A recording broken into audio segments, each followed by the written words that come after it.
Previously in Hedge Knights, the Adlets harvested their nutrifungus early to stave off starvation. A new wave of smog swept pollution into the tree farm and keep. Work started to clear the battlefield of debris and corpses. A new refugee showed up, requesting asylum. The main farm was harvested and yielded thousands of mushrooms, and the Adlets started to build a pantry to store the bunker crop. Episode 9. Seeds for Change. The Adlets finally had a good night's sleep. For months on end, they coped with food insecurity, which posed almost an equal threat to the monstrous visitors. But with the windfall harvest, they wouldn't starve, and this let them sleep a little more soundly. Tangier woke very early to the sounds of Madsy scraping and bagging up polluted topsoil. Tangier's pregnancy made her feel sick to her stomach in the mornings, and she was happy to have company, while they both chatted about how wonderful it was to need a pantry.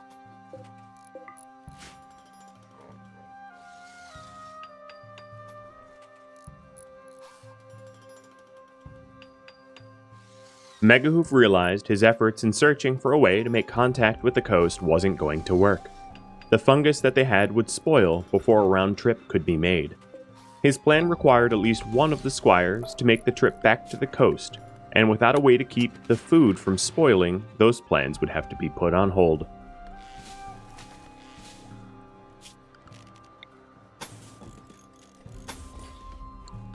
Megahoof scrawled out some basic directions for the constructors of the community to follow as part of his secret plan to improve life in the Bison Glade. Judea agreed to help, but was only awake to nurse Bash. She said that Megahoof should enlist their newest member to see if he was up to the task.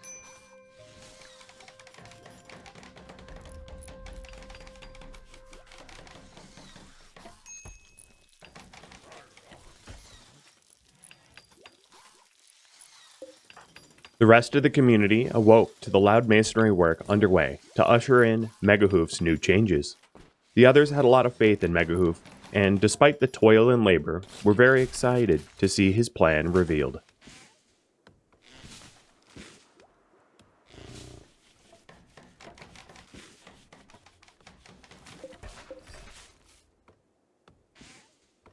Aurelco asked Hess what he was escaping from that brought him here, as both him and Madsy had barely escaped with their lives. Aurelco could tell that despite Hess's young age, he had seen a lot of combat, much like himself. Hess said that he didn't even come from a community, that he worked for various communities as a mercenary, primarily to lure visitor raids away from hidden enclaves. In fact, Hess was just short for Hessian, but his real name was Dave, and those who got to know him called him Crazy. Aurelco asked him why the nickname Crazy, and Dave laughed and asked who in their right mind would want to make a living as live bait for the visitors.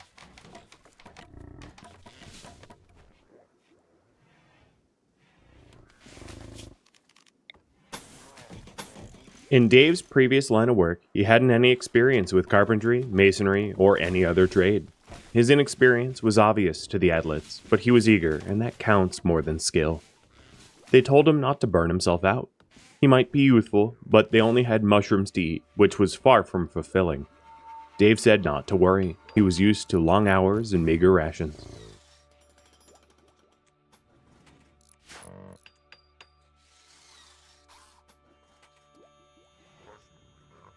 Megahoof asked both Sappho and Lazarus for their help in the next step of the project. He told them both that what he had in mind might sound a bit unhinged, but just to trust it was for the best. He asked them to clear out all of the nutrifungus just south of the enclosed geyser in the main farm. He needed the area for a much better purpose.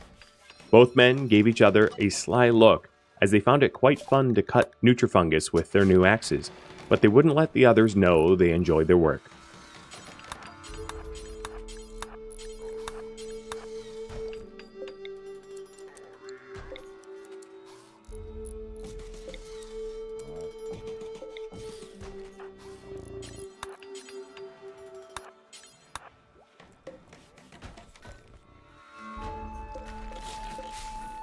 Megahoof appeared as an orchestral conductor, directing the plan to full motion. Walls were being torn down, furniture moved, and seed spores torn out of freshly tilled soil. The pantry was nearly completed, and soon the immense effort to stock the shelves would be underway.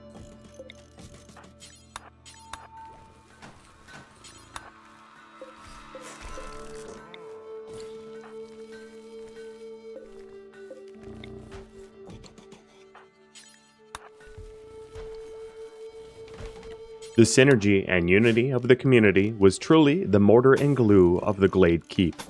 Megahoof realized that even if the work wasn't entirely necessary, it was crucial that everyone felt like they were part of something larger.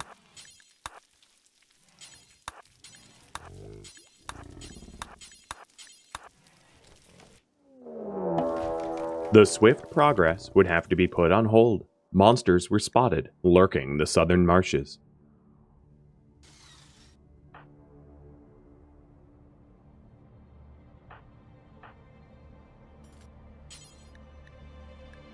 They were approaching fast, and there was not a lot of time to get ready. Megahoof called out to Lazarus to grab his sword.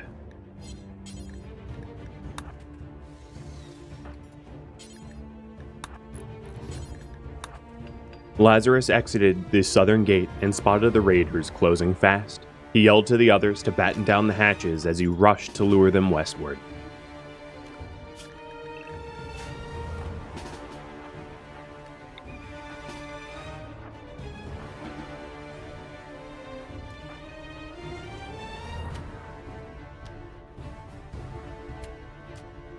Lazarus's effort to lure the raiders to the western gate hadn't fully worked. One of the stragglers attempted to breach from the south. Tangier heard the door splinter and fled further, deeper into the keep. In the chaos, Madzi hadn't made it to safety and was sliced by an axe. As she staggered past Lazarus, Lazarus yelled for her to find Tangier and bandages for her wound.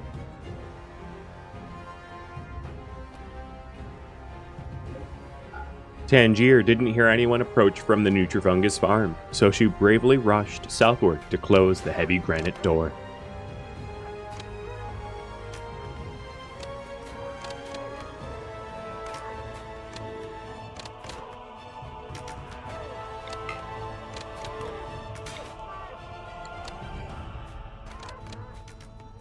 The raiding bowmen were able to use the loops against the squires, firing blindly into the slats. Megahoof was struck multiple times, but stood his ground against the volley.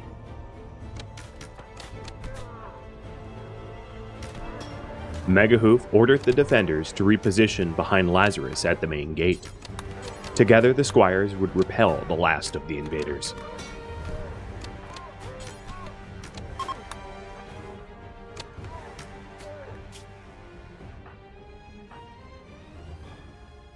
The raiders retreated, and Sapo quickly assessed the severity of various injuries. He ordered Arelco to the closest bed, and told the others to grab rags and use pressure to slow the bleeding. Judea and Dave were unharmed and decided to rush after those that were fleeing. Soon they would have to haul their bodies out to the western swamp to make it safe so the rot wouldn't afflict anyone.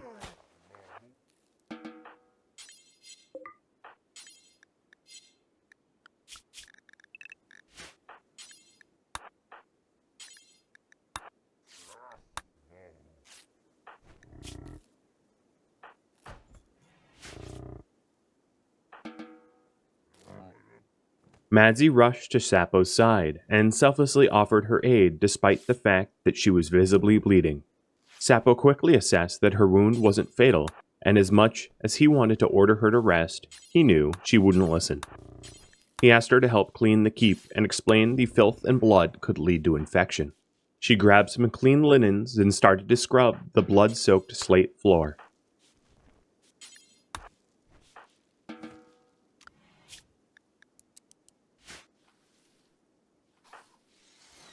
As Judea dragged the invaders' battered bodies out towards the marsh, she asked Sapo if Megahoof would be okay. Sapoof explained that head wounds bleed a lot, so as dire as Megahoof's health might look, he'd be fine even after a few days' rest.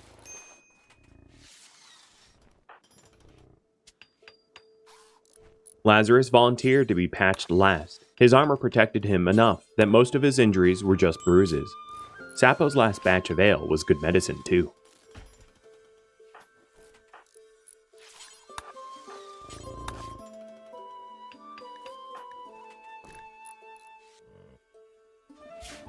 There wasn't a lot of medicine left to tend the Adelet's wounds and illnesses. Sappo would have to ration it well until a new batch could be sown and harvested.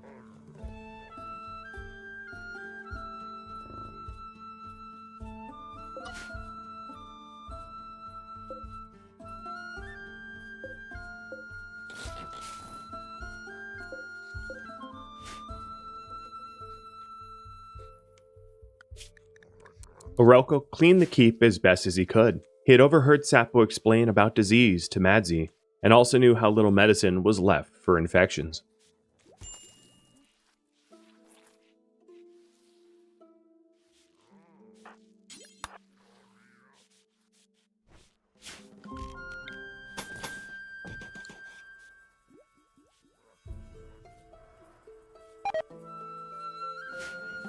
Dave awoke to the stench of blight. He was too tired to tell the others, so he dragged his bed a little further away.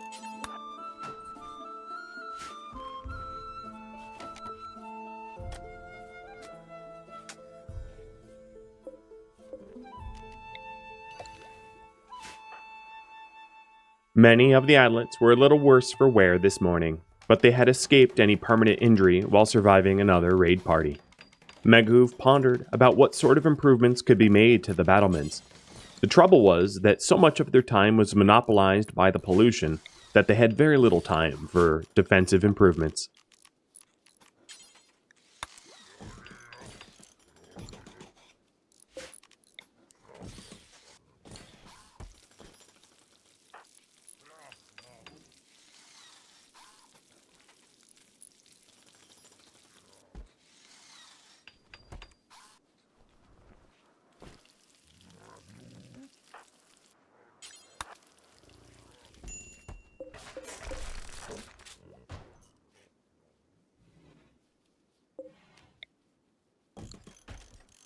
Tangier remembered to run south with some wood to replace the shattered door.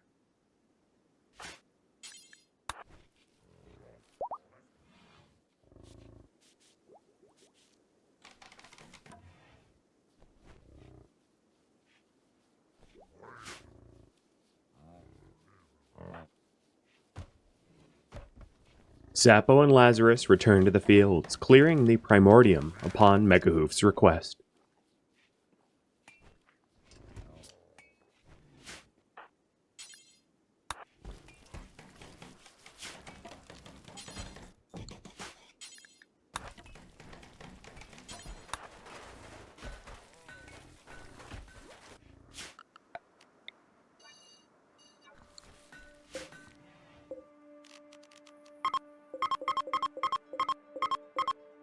The pantry was built, and only several patches of pollution needed to still be cleared.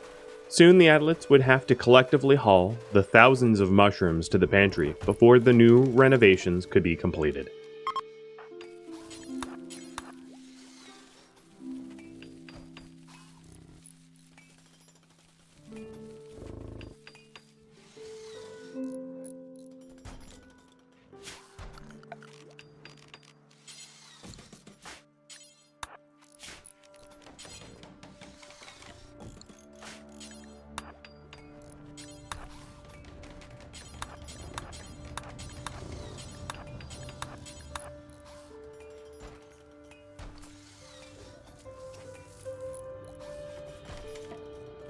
Megahoof now understood the intricacies of preserving food for traveling rations.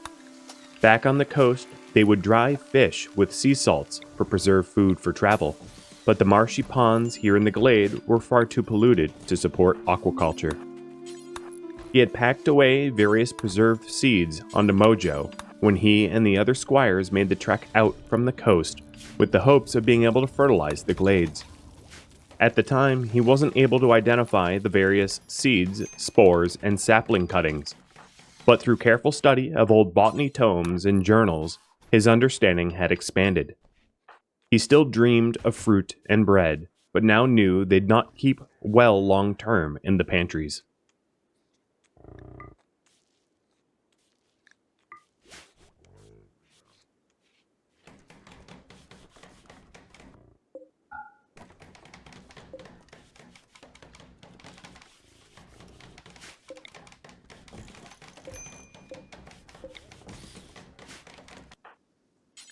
The pantry was mostly finished, and that signaled to the Adlets it was time for the communal task of stocking the shelves. Nobody looked forward to the onerous labor of stocking the pantry. Sapo and Lazarus were relieved that Megahoof told them they were needed to clear out and store the spores for future sowings. The builders were instructed to continue work on the renovations, but Megahoof knew that if he volunteered for the menial work himself, the others would know he had not picked favorites.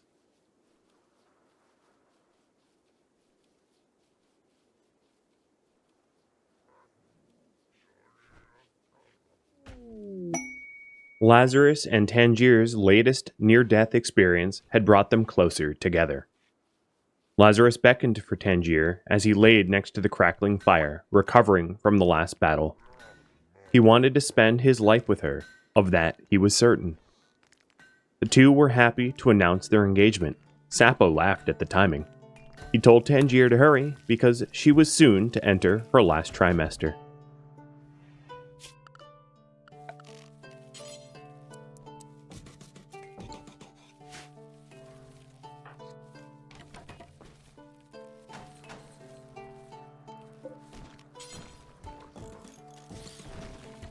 Megahoof told Jajia it was time to make food preparation easier for Sapo. Megahoof planned for both the kitchen and workshop to be improved. These small quality of life improvements would free up the Adlets for more joyful activities instead, or at least that's what he had hoped.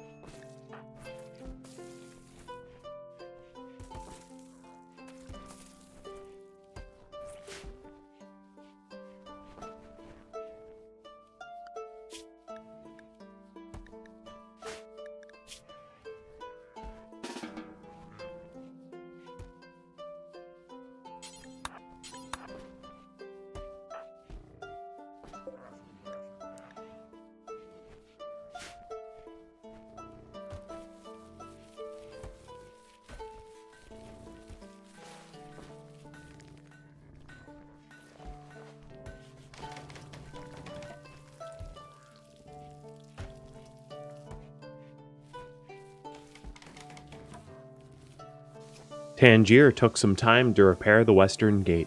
She wasn't present during the battle, and she was surprised how much damage there was.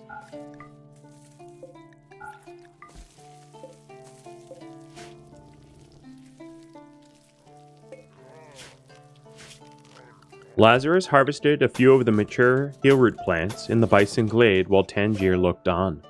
She wanted to till the soil to encourage the next cycle of plants to grow a little bit faster, but didn't have the nerve to ask Lazarus to dig up the heelroot buds that he had just planted, and decided it was best to wait until he left.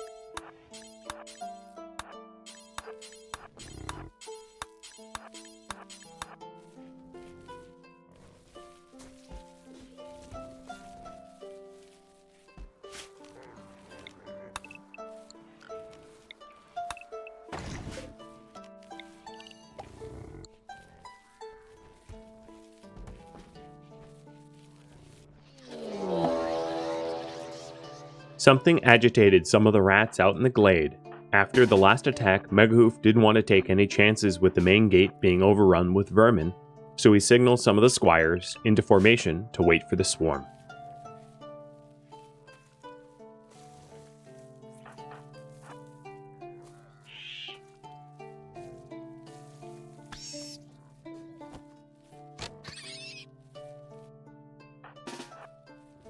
Megahoof's abundant caution was fortunately unwarranted. Lazarus easily dispatched a few rats and chuckled at the formation of bowmen on his flank.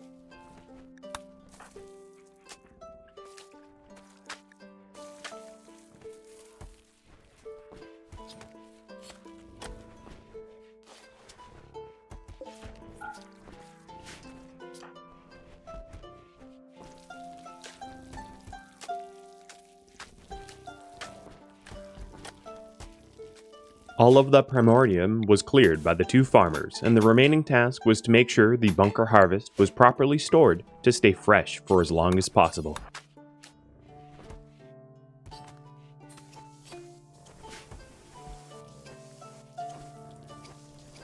Sapo made sure to butcher the rats and salvage what little meat that he could. The meat could be mixed with some of the fungus in order to make the meals a little more palatable, at least until the supply ran out. Tangier flattened a row of tilled soil to ready the area for slate walls.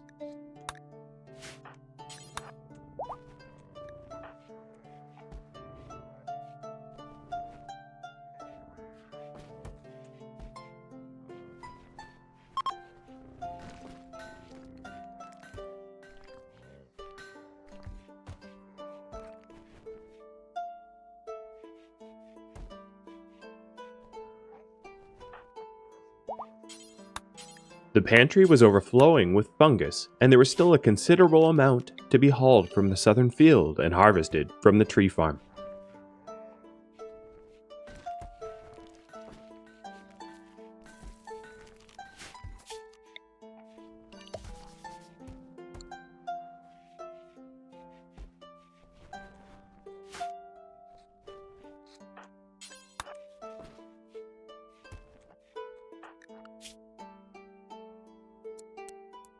Dave took it upon himself to spend some of his free time tidying up the keep. With all of the construction projects, skirmishes, hauling, and sorting, the keep had built up a tidy sum of dust and mud.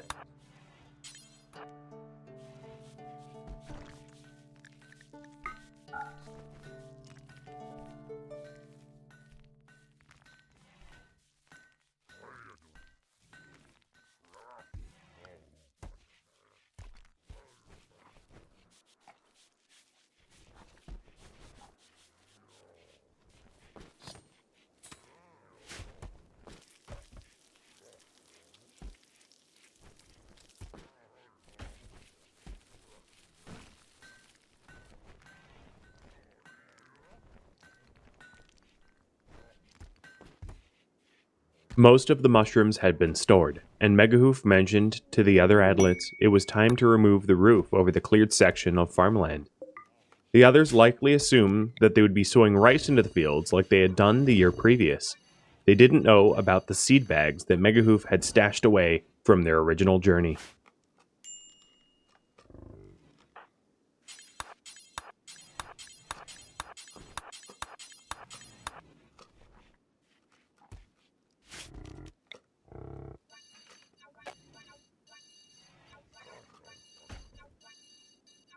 Madzi wished there were fields for her to play in. The last time she was outside the keep, running in what little nature there was to be found out there, she was hacked up by a visitor's hand axe. She knew the others wouldn't likely mind if she ran through the farm fields, but she didn't want to trample Sapo or Lazarus's work. She looked up to both of them, but she had no talent for farming, and wouldn't know how to nurse damaged plants back to health. In fact, farming was mostly a lost art for all adlets. After the visitors arrived, the few remaining survivors resorted to hunting, fishing, scavenging, and gathering. Communities had to flee their homes so often that most adlets became nomadic, and nomads have no use for farming.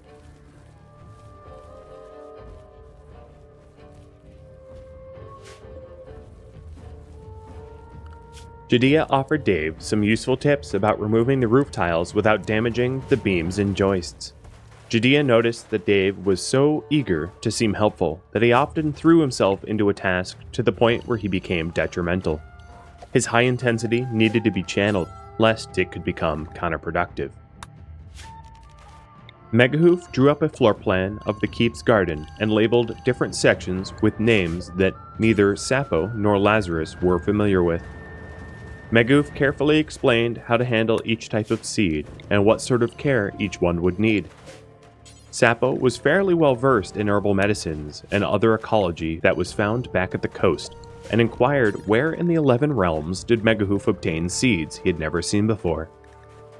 Megahoof told Sapo it was a long and quite complicated story, but the gist was that a genius botanist had devised a way to preserve plants in a sort of hibernating state, nearly indefinitely if kept in the right conditions. The location of the laboratory was quite close to their coastal home, and he had ventured off with Samson, a guard from back home, to investigate the lab to see if anything could be salvaged. What he found was mostly journals and tomes, but also a few seed bags preserved in a powdery substance he suspected was part of the preservation process. Lazarus nodded and then asked Megahoof how the plants would taste, because apparently that was only takeaway from the otherworldly explanation. Megahoof replied with a quick-witted quip of, "Well, how much do you like fungus?"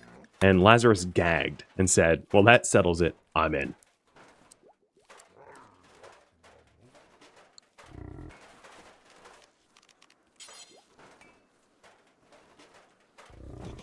It was time for Megahoof to reveal some of his newly acquired knowledge of grains, milling, and old-world methods of food preparation. He drew up schematics for Tangier and Judea to follow. Large bread ovens and millstones and quarns were technology of a bygone era. No living adlet had seen them, let alone understood their usage. Tangier and Judea looked quizzically at Megahoof as he hadn't fully shared his plan, but he nodded with reassurances that assuaged their apprehension.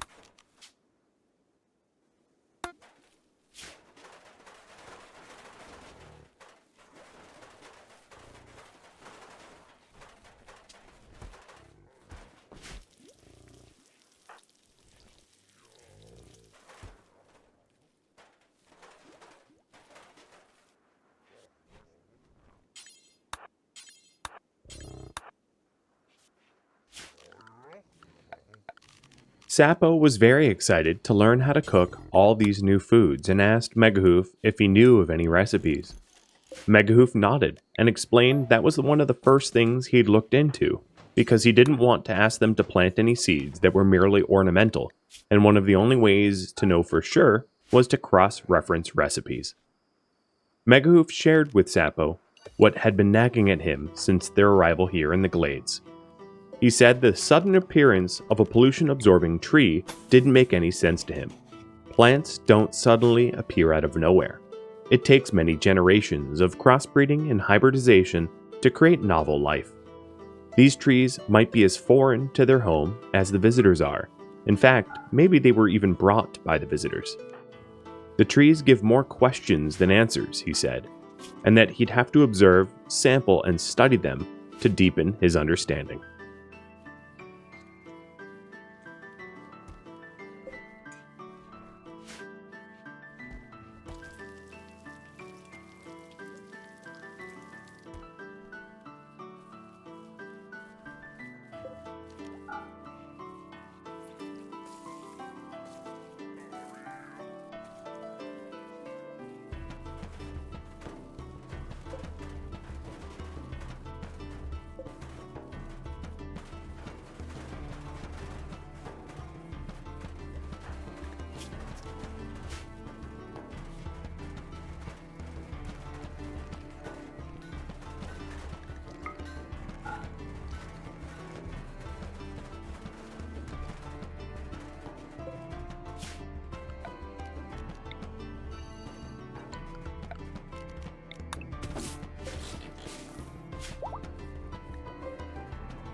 Megu finished studying an ancient gardening manual, and now he understood how to care for griffinberry trees. He only had a few cuttings, as they were much bulkier than the seeds for the rest of the farm fields, and were the only known cuttings that survived the visitors' invasion. He needed to make sure that Sapo and Lazarus understood how precious they were.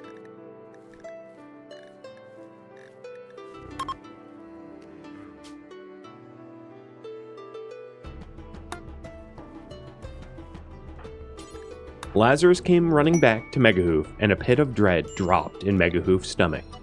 Lazarus could sense the worry and said, No, the saplings are fine. Bushes of ambrosia sprouted right where you had designated for the trees, so we're going to have to draft up some new maps.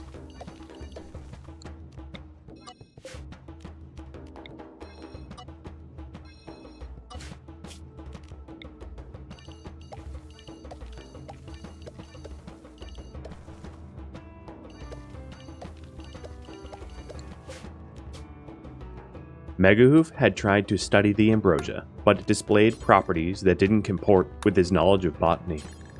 While the others called it a fruit, the fruiting body didn't contain any seeds to allow for replanting. The bushes seemed to sprout up out of the ground seemingly out of nowhere, but lacked deep and complex root structures like that of trees, fungus, or ripthorn. One mystery at a time, he thought, and understanding the pollution trees is far more important.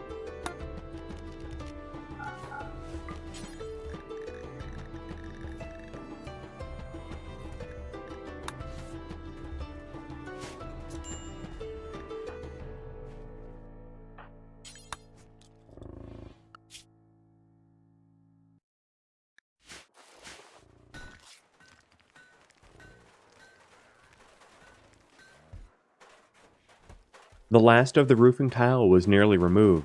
The old tree farm would be converted back into a dumping ground for polluted topsoil, as they needed to increase the capacity to deal with the excess pollution from base expansion.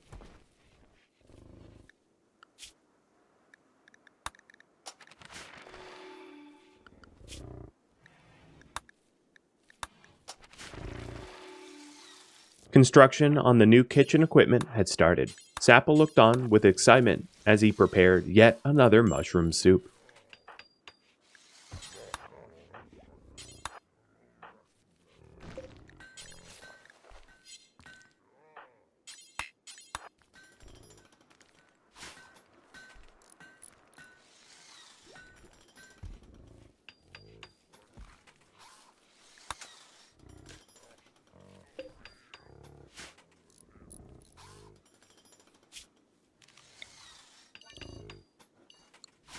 Lazarus wanted to attempt to plant tea leaves into the polluted soil.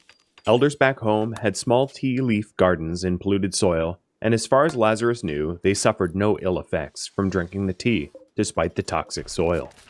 Maybe, he thought, it might be wise to keep children like Madsy and Bash from drinking the tea, however.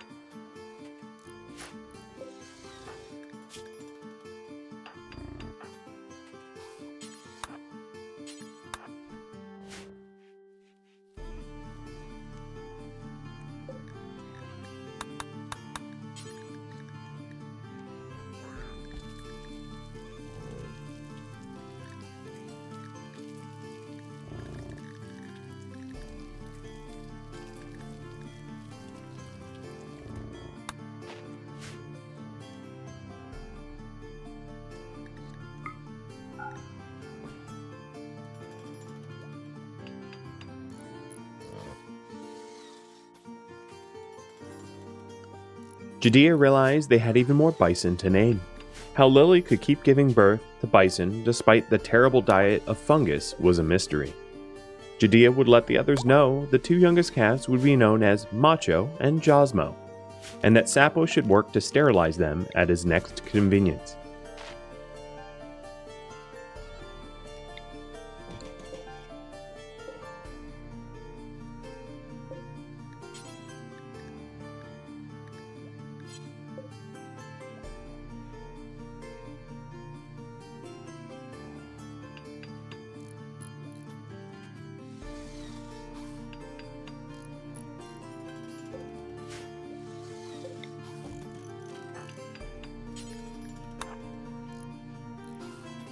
The Adlets continued to fiddle with the dining room lantern.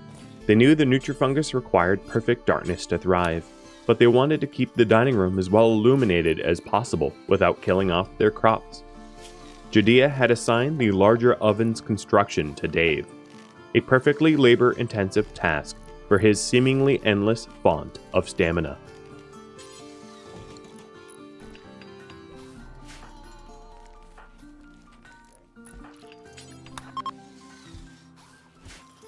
The low rumble of a thunderstorm could be heard on the horizon. The squires welcomed any weather that wasn't polluted smog.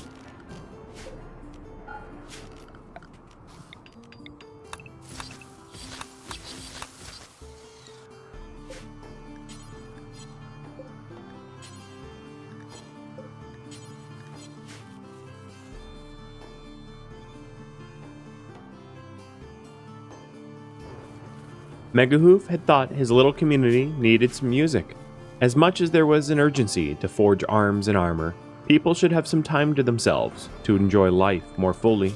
now that the seeds had taken root and the pantry had been stocked to the brim.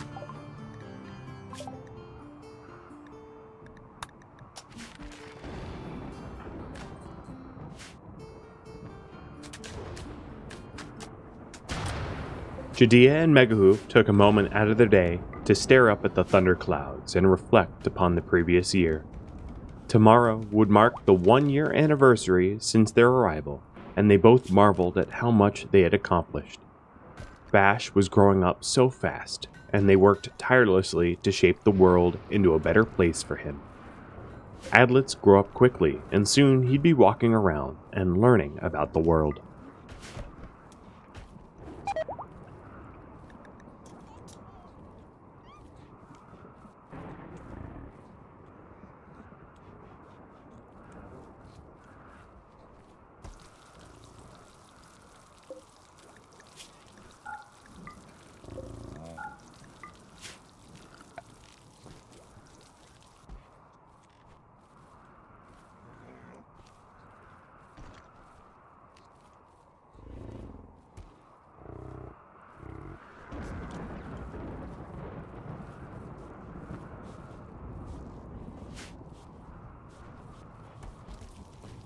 The tree farm had finished being converted back to a waste dump, and Megahoof wanted to observe the process for himself, all while in the peace and quiet behind thick slate walls.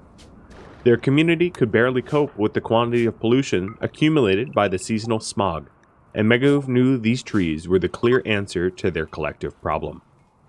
He'd sit and observe the way he thought the royal botanists centuries ago might have done.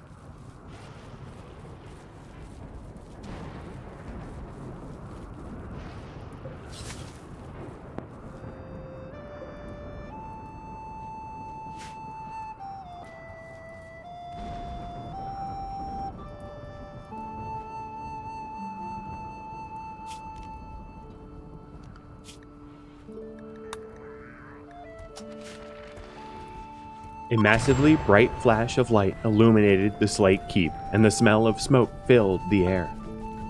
A lightning bolt had pierced the sky and struck the newly planted wheat field. Dave was the first to realize the strike had occurred within the walls and yelled to the others to help put out the fire.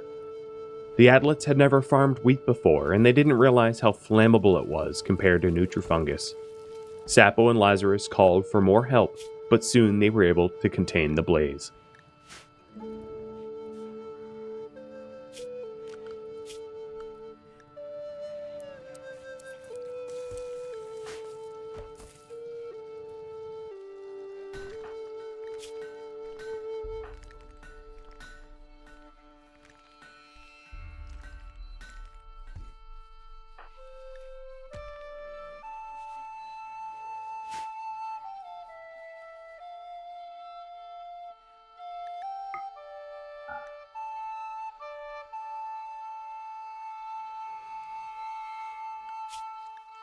While Megahoof settled into bed for the night, he contemplated what sort of line of research he should pursue now that the farming project was well underway. He knew that arms and armor would be needed, but Tangier was in her 3rd trimester and wouldn't be able to mine much iron in the days to come. He also realized that weapons wouldn't help the Adlets fight back against the encroaching blights, but fortunately they had an entire tree farm to repollute, which offered them an opportunity to build up more of a buffer around the castle walls.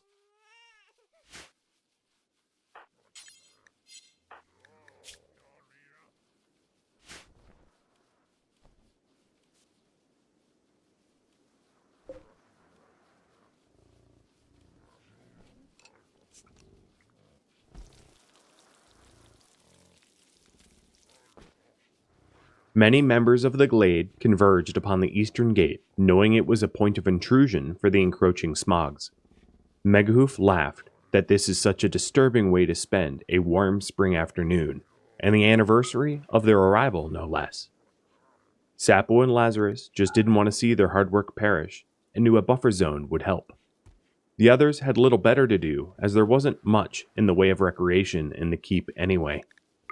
Megahoof had manuals about musical instruments, card games, and other ways of passing time. All they did back in the coastal community was fish to pass the time, and casting a line into the corpse-filled marsh seemed understandably unhinged.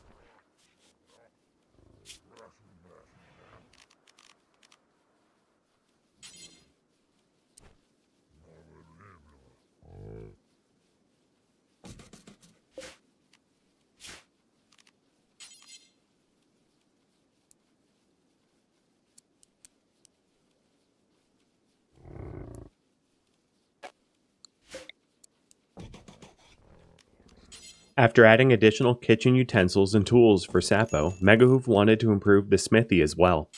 He sketched the layout for a quenching bucket, bellows, a rack of tools, and grinding wheel, but it was difficult to utilize the space that didn't just create more of a hazard. He knew Lazarus had little time to forge gear and craft bows, and this was the only way he knew to help.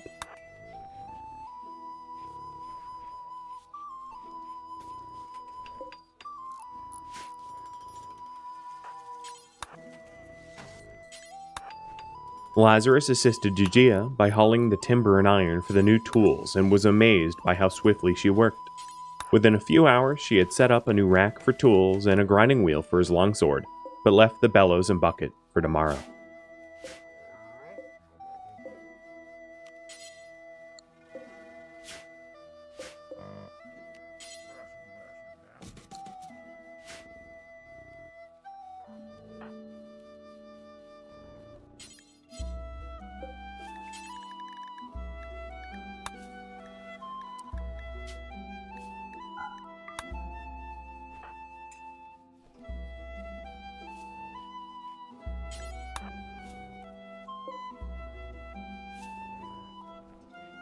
Despite her stomachache, Judea felt the need to complete the bucket and bellows to surprise Lazarus when he woke in the morning. After she finished, she called Sapo to administer more medicine to help her ease to sleep.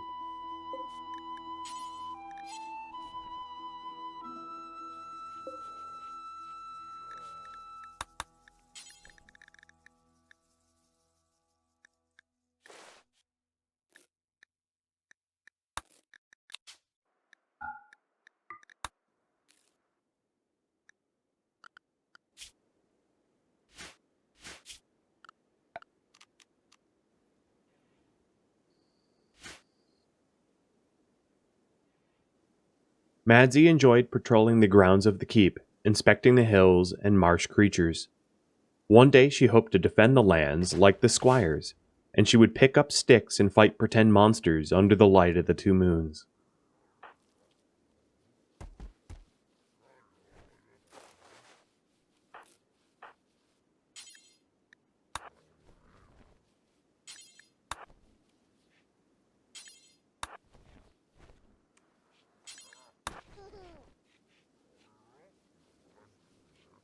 Sapo noticed the two southern trees were completely overwhelmed by the dumped pollution, and would let the others know to bring their burlap bags to the northern tree instead.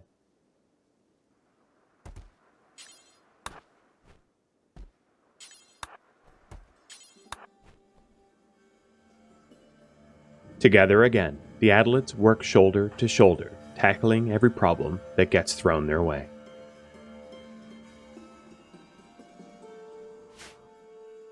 Thank you for watching episode 9 of Hedge Knights: Seeds for Change. If you would like to support me as a content creator, please consider liking, subscribing, and sharing this content with your friends. If you would like to become one of my Patreon patrons, a link can be found in the description of this video. One of the benefits that my Patreon patrons have is the characters in this series are named after them, and they get to vote on the scenarios that I play. Thank you so very much for watching, and a special thank you to my Patreon patrons, Twitch subscribers, and viewers like you that support the channel. I'll catch you next episode. Farewell.